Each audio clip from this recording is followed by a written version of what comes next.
ஒருவனே தேவன் என்று நாம் புத்தகங்களே வாசிக்கிறோம். குலம் என்றால் என்ன? தேவன் என்பவன் யார்? அவன் எப்படி தேவனாக விளங்குகிறான்? அதாவது என்ன கேட்குறாருன்னு கேட்டால், ஒன்றே குலம் ஒருவனே தேவன் என்று சொல்லப்படுகிறது. குலம் என்றால் என்ன, தேவன்னா என்னன்னு விளக்குங்கிறார். குலம் என்று சொன்னாலுங்க, நம்ம பலவாறாக பிரிந்திருக்கிறோம். அந்த குலம் இந்த குலம்னு சொல்லி ஜாதியை தான் குலம்ங்கிறாங்கன்னு வைங்களேன். இதை நீங்கள் உள்நோக்கி ஆழமாக போய் பார்த்தீங்கன்னு சொன்னால், மனித குலம்ங்கிற ஒரு குலத்தில் அடங்கிரும். இப்போ நம்ம இன்னைக்கு 500 கோடி பேர் 600 கோடி பேர் உலகத்தில் 700 கோடி பேர் இருக்கோன்னு வைங்க. இந்த 700 கோடி பேர் ஒரு 100 வருஷத்துக்கு முன்னாடி இருந்திருக்க மாட்டோம். இன்னைக்கு 700 கோடி 100 வருஷத்துக்கு முன்னாடி போனீங்கன்னா 100 கோடியாக இருந்திருப்பாங்க. இன்னும் கொஞ்சம் முன்னாடி போனீங்கன்னா ஒரு 50 கோடியில் நிற்பாங்க. இன்னும் கொஞ்சம் முன்னாடி போனீங்கன்னா ஒரு 10 கோடியில் நின்றுருப்பாங்க. இன்னும் கொஞ்சம் முன்னாடி போனீங்கன்னா 1 லட்சம் பேர் இருந்திருப்பாங்க உலக ஜனத்தொகை. இன்னும் கொஞ்சம் முன்னாடி போனீங்கன்னா 10,000 பேர் இருந்திருப்பாங்க. இன்னும் போனால் 500 பேர் இருந்திருப்பான். இன்னும் கொஞ்சம் போனால் 2 பேரில் முடிஞ்சிடலாம்.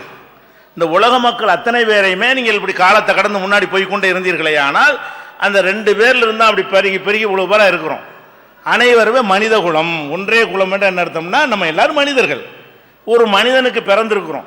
நம்ம இருக்கிற மொழியை நாட்டை வைத்து நம்ம இந்தியாவை மாறிக்கொண்டோம், மாநிலத்தை வைத்து தமிழன்னு மாறிக்கொள்கிறோம், பேசுகிற மொழியை கொண்டு மாறிக்கொள்கிறோம்.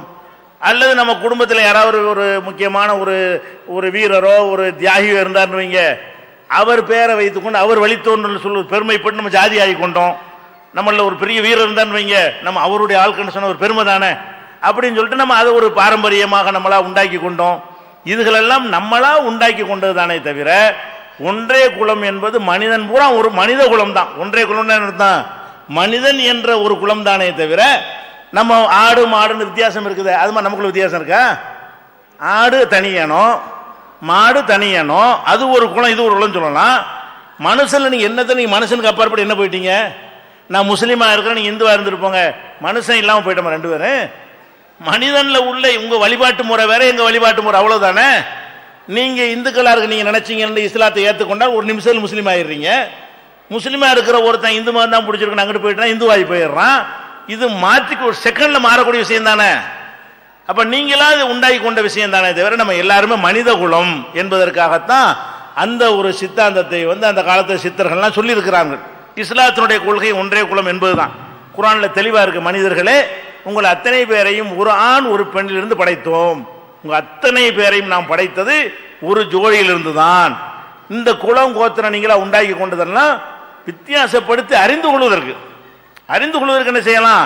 இவர் இந்த தெருவுக்காரர், அவர் அந்த தெருவுக்காரர், இன்னாருடைய மகன் இன்னாருடைய மகன், அது சொல்லலாமே தவிர மனிதர்கள்ங்கிற அனைவருமே சகோதரர்கள் தான்.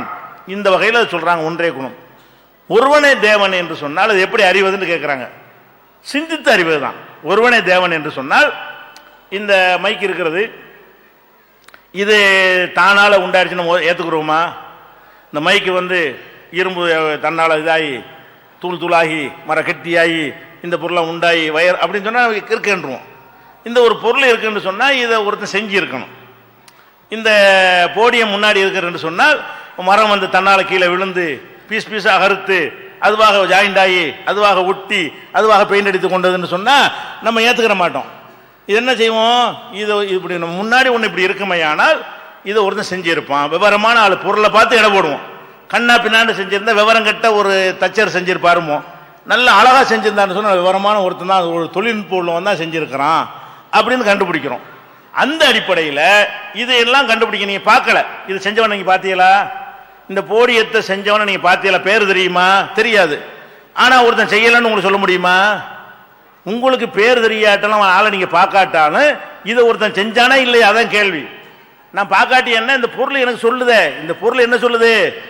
இது தன்னால உண்டாகவில்லை, ஒருத்தன் உண்டாக்கினான் என்ற செய்தியை சொல்லுதா இல்லையா? அவ்வளவு போதும் எனக்கு. அந்த அடிப்படையில் இந்த பூமியை பார்க்குறீங்க, இந்த சூரியனை பார்க்குறீங்க, அதை சுற்றி உள்ள சூரிய குடும்பங்கள் கோள்களை பார்க்குறீங்க. இந்த சூரியன் மாதிரி லட்சக்கணக்கான சூரியன்களும் அதை சுற்றி பல கோள்களும் கொண்ட பல கேலக்சிகள் இருப்பதை நீங்க யூனிவர்ஸே பார்க்குறீங்க. இப்படி பலவிதமான இவ்வளவு விஷயங்களை நீங்க பார்க்குறீங்க. இதுகளெல்லாம் தன்னால உண்டாச்சுன்னா எப்படி? இது தன்னால உண்டாகல, இது தன்னால உண்டாகல, நீங்க போட்டுக்கிற சட்டை தன்னால உண்டாகல. இந்த அண்ட சராசரம் அதுவாக உண்டாயிருக்கும்? இதெல்லாம் ஒரு பயங்கரமான சூப்பர் பவரான ஒருத்தன் உண்டாக்கி இருக்கணும் என்று நம்முடைய அறிவை கொண்டு சிந்தித்து அந்த ஒரு தேவனை என்ன செய்யணும், கண்டுபிடிக்கணும். தேவன் எப்படி விளங்கணும் பார்த்துலான தேவனை விளங்கல, சிந்தித்து விளங்க முடியுமா இல்லையா?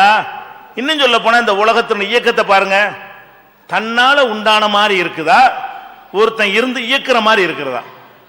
இயக்குற மாதிரி இருக்கிறது. எல்லாம் சிஸ்டமேட்டிக்கா இருக்கிறது. அது பூமியை சுத்துதுன்னு சொன்னா கண்ணா பின்னாலாம் சுத்தல, அந்த சுத்துற டைரக்ஷன் இருக்கிறது, அந்த வேகம் இருக்கிறது, அந்த வேகத்துக்கு ஒரு அளவு இருக்கிறது. இவ்வளவு நாள்ல ஒரு வருஷம் நீங்க கணக்கெடுக்கிறீங்களா, எதை வச்சு எடுத்தீங்க? அது கரெக்டா சுத்த போய் தான் வருஷம்ங்கிறீங்க. 365 நாள் ஒரு வருஷம்ங்கிறீங்கல்ல, அதுக்கு என்ன அர்த்தம்? இந்த வேகத்தில் சுத்துகிறன்னு கணக்கெடுத்து 365 நாள் ஆகும்போது இந்த பூமி சூரியனை ஒரு சுத்தி வந்திருக்கும். இந்த பூமி சூரியனை சுத்துவது கண்ணா பின்னாண்டு சுத்தா கணக்கு போட்டு சுத்துதா? தன்னால உண்டானது செதறி போய் உண்டானதுன்னா அப்படி கணக்கு போட்டுலாம் செய்ய முடியாது. ஒரு சூப்பர் பவர் இருந்து கொண்டதுக்கு அதுக்கு டைரக்ஷன் கொடுத்தா தான் அப்படி நடக்க முடியும். அதே மாதிரி ஒரு நாள்ங்கிறீங்க, ஒரு நாள்ங்கிறதுக்கு என்ன கணக்கு? பூமி தன்னைத்தானே சுத்தி கொள்ளக்கூடிய டைமுக்கு ஒரு நாள்ங்கிறீங்க. இந்த தன்னைத்தானே சுத்தி கொள்வதற்கு ஒரு டைம் போட்டு தானே செய்யுது அது. அப்ப எல்லாம் சிஸ்டமேட்டிக்காக நடந்து கொண்டிருக்கிறத நம்ம பார்க்கிறோம். அப்ப இதெல்லாம் இருக்க போய் தான் கணிச்சு மனுஷன் சொல்றான். எதனால கணிக்கிறான்? இப்போ உதாரணமா இப்ப நம்ம 2014 இருக்கிறோமா, ஒரு 3014க்கு போங்க, ஒரு 1000 வருஷம் தள்ளி 3014ஆம் ஆண்டுல இந்த சென்னையில எத்தனை மணிக்கு ஜனவரி 1ஆம் தேதி சூரியன் உதிக்கும் நீங்க சொல்ல முடியும்? நம்ம இருக்க 2014. அப்ப 1000 வருஷத்துக்கு பிறகு இந்த சென்னையில ஜனவரி 1ஆம் தேதி என்று எத்தனை மணிக்கு சூரியன் உதிக்கும், சூரியன் மறையும் சொல்ல முடியுமா? முடியாதா? முடியும். கணக்கு இருக்கு. ஏன் சொல்ல முடியுது? சிஸ்டம் கணக்குப்படி எல்லாம் செய்கிறது. கணக்குப்படி செய்யற காரணத்தினால கணக்குப்படி சொல்லி போடுறோம். ஒருத்தன் வண்டி ஓட்டிட்டு போறான், 40லயே ஓட்டுறான், கூட்டல குறைக்கல, 200 கிலோமீட்டர் உள்ள தூரத்துக்கு போறான். எவ்வளவு நேரத்தில் போவான்? 5 மணி நேரம். 40 கிலோமீட்டர்ல போறான், 200 கிலோமீட்டர், 41லயும் போகல, 39லயும் போகல. அப்ப என்ன செய்வோம்? கரெக்டா 5 மணி நேரத்தில் போய் சேர்ந்துருவான் அப்படின்னு சொல்லுவோம். ஒருத்தன் என்ன செய்யறான்? வண்டி ஓட்டுறான், 100க்கு போறான், 80க்கு வர்றான், 20க்கு வர்றான், மரம் 140க்கு போறான். இவன் எப்ப போய் சேருவான்? அவனுக்கு தெரியாது, நமக்கு தெரியாது. அப்ப எப்ப இது சிஸ்டமா இல்லாட்டி கணக்கு பண்ண முடியுமா? அப்ப இந்த உலகத்தை ஒரு சிஸ்டமேட்டிக்கா எல்லாம் இயங்குறத நம்ம பார்க்கிறோம். இதுக்கு உதாரணமாக நான் பல தடவை சொல்லி இருக்கிறேன், நிறைய விஷயங்கள் இருக்கிறது. இப்ப கன்னியாகுமரிக்கு போனீங்கன்னா காந்தி இருக்கார்ல, அவருடைய அஸ்தி, காந்தி சுடப்பட்ட பிறகு அவரை எரித்த அந்த அஸ்தி சாம்பல் இருக்கு இல்லையா, அதை பல இடங்கள்லையும் ஒரு கலையத்தில் எல்லா பக்கமும் அனுப்பியிருக்கிறாங்க. அப்படியான ஒரு அஸ்தி கலசம் கன்னியாகுமரியில் அது இருக்கிறது. அதில் என்ன செய்யும்னா, அவர் அந்த சுடப்பட்ட நாள் இருக்கு இல்லையா, அந்த நாளில் மட்டும் அந்த கலசத்தின் மீது சூரிய வெளிப்படும். சூரிய வெளிச்சம் டைரக்டா படும், சூரியனுடைய வெயில் படும், வெளிச்சம் அல்ல, நேரடியான அந்த வெயில் அதுல படும். எப்பதான் படும்? அந்த டேட்ல தான் படும். என்னைக்கு சுடப்பட்ட அந்த டேட்லாம் படும். மீதி 364 நாள் படாது. அதை பார்க்கறக்கா மக்கள்லாம் போறாங்க. அது ஏன் அப்படி கரெக்டா அந்த அன்னைக்கு மட்டும் படுது? அந்த டைரக்ஷனை பார்க்கணும். இப்படித்தான் வருதுங்கும் போது அந்த குறிப்பிட்ட அக்டோபர் 2 அந்த தேதி அன்றைக்கு சூரியன் எங்க இருக்கும், அதுல இருந்து நேர் டைரக்ஷனை எடுத்து அப்படி அந்த மேல ரூஃபுக்கு ஓட்டையை போட்டு அந்த சாம்பல்ல படுற மாதிரி வச்சிருக்கிறான். அந்த இடத்துல அந்த தேதியில் அங்கதான் வரும் சூரியனை கணக்கு பண்ணி இன்னைக்கு சொல்றான். அது வருஷம் நடந்து கொண்டே இருக்கிறது. அப்ப இது எதை காட்டுகிறது? ஒரு விவரமான ஒருத்தன் இருந்து கொண்டு ஆட்டி படைக்கிறான், ஒவ்வொரு வினாடி உத்தரவு போட்டுட்டு இருக்கிறான், அந்த கண்ட்ரோல்ல மீறி எதுவும் செய்ய முடியல. உதாரணமா அந்த ஹாலி நட்சத்திரம், வால் நட்சத்திரம், அது வருது இது வருதுன்னு சொல்றான். எப்படி சொல்றான்? 77 வருஷத்துக்கு ஒருக்கா வரக்கூடிய நட்சத்திரத்தை இன்னைக்கு சொல்றான். இந்த நட்சத்திரம் இதனுடைய வேகத்தை கணக்கிட்டால் அடுத்து 77 ஆண்டுகளுக்கு பிறகு இதே மாதிரி தெரியும்னு சொல்றான். கணக்கு இருக்கு. எதை வச்சு அவன் சொல்றான்? அந்த வேகத்தை கணக்கிடுறான். வேகத்தை கணக்கிடுறான் என்று சொன்னால் கணக்கு இருக்குன்னு அர்த்தம். கணக்கு இருக்குன்னா ஒருத்தன் இயக்குறான்னு அர்த்தம். கண்ணா பின்னாண்டு உள்ளதுக்கெல்லாம் கணக்கு இருக்காது. இப்படி எல்லாம் சிந்தித்து பார்த்தோமே ஆனால் இந்த அண்ட சராசரங்களையும் படைத்த ஒருத்தன் இருப்பான், அவன் தான் தேவன், அவன் தான் நம்மையும் படைத்தான். இதெல்லாம் இவ்வளவு பிரம்மாண்டமா படைத்தவனுக்கு நம்மையும் கண்டிப்பா படைத்திருப்பான் என்று விளங்கிக் கொள்வதுதான் ஒருவனே தேவன் என்பதை கண்டுபிடிக்கிற வழி.